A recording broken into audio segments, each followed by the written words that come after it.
mansion.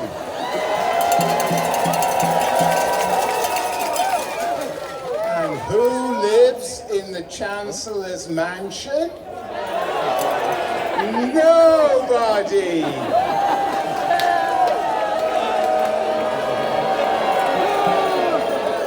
The Chancellor's mansion is empty. And the homeless on People's Park have been evicted. Yes. Yes, that's what we should do. But you notice, there's a fence. There's a fence around the mansion. And you know who put that up? The last Chancellor. And you know why he put that up? Because he was terrified of people like you.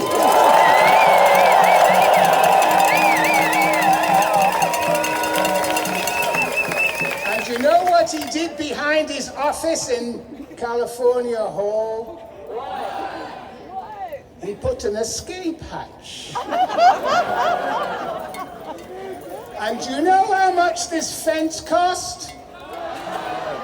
$700,000. This is just one extravagance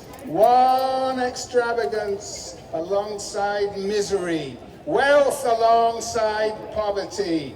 Let's actually start with you. 25K a year. That's a sub-minimum wage.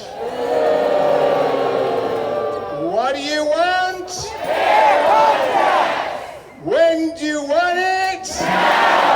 And if you don't get it, shut it down.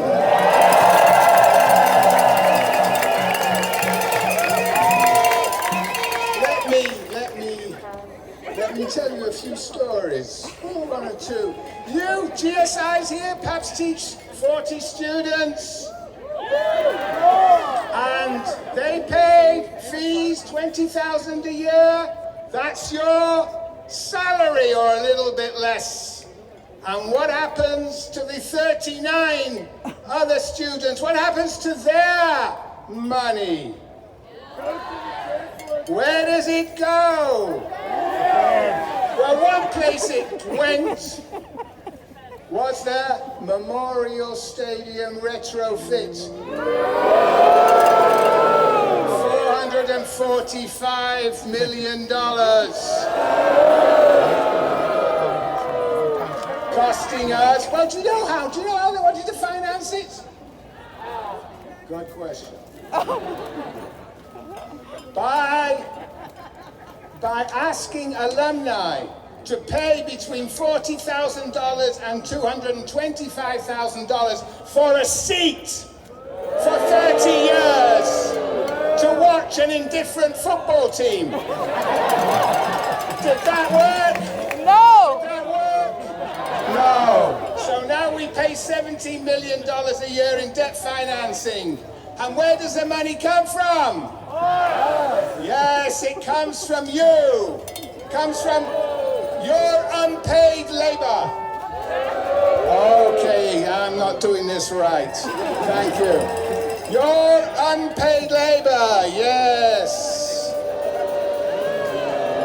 And you know what they do to try and make the stadium more attractive? They want a decent football team. And to get a decent football team, you need a coach. Hey, coach. And do you know how much they're paying Justin Wilcox? $28.5 million over 6 years.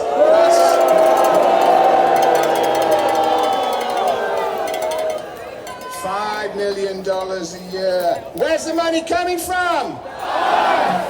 From your unpaid labor. Where's the money coming from? Our unpaid labor. Yes. Yes. Okay, but that's all peanuts. Think about administrative bloat, and this is my last story. Over the last 30 years, the senior managers and administrators have expanded sixfold, from a number of 256 to 1,450, more than the Senate faculty, whose numbers have been frozen for a long time. Yes. If we were to reduce the bloat, the five-fold increase with only a 50% increase in the student body. Why is there so much bloat? Union busting, low wages, outsourcing, yes. Yes.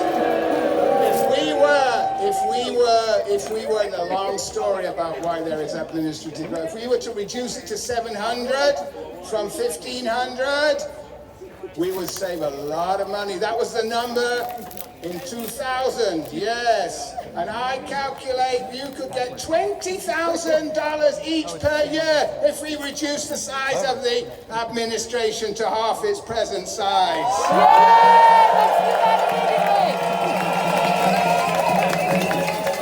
So where does that money come from? Where does that money come from? And shout it so that even the echo will transmit across and reverberate across the campus to California Hall. Where does the money come from? Our unpaid labor! Yeah. You are the precariat upon which this capitalist university depends. Remember, there was one historic event in the history of this campus. As historic as this is going to be, in 1964, the free speech movement. It too emerged after civil rights struggles. The free speech movement. And who led the free speech movement? Mario Savio. And Mario Savio has come back today, and he has a message for you. And let me read it out. Mic check. What's wrong with you? Mic check. Mic check. Repeat after me. There's a time when the operation of the machine becomes so odious, makes you so sick at heart, that you can't take part. You can't even tacitly take part. And you've got to put your bodies upon the gears and upon the wheels. Upon the levers. Upon all the apparatus. And you've got to make it stop. And you've got to indicate to the people who run it. To the people who own it. That unless you're free, the machine will be prevented from working at all. See you after Thanksgiving.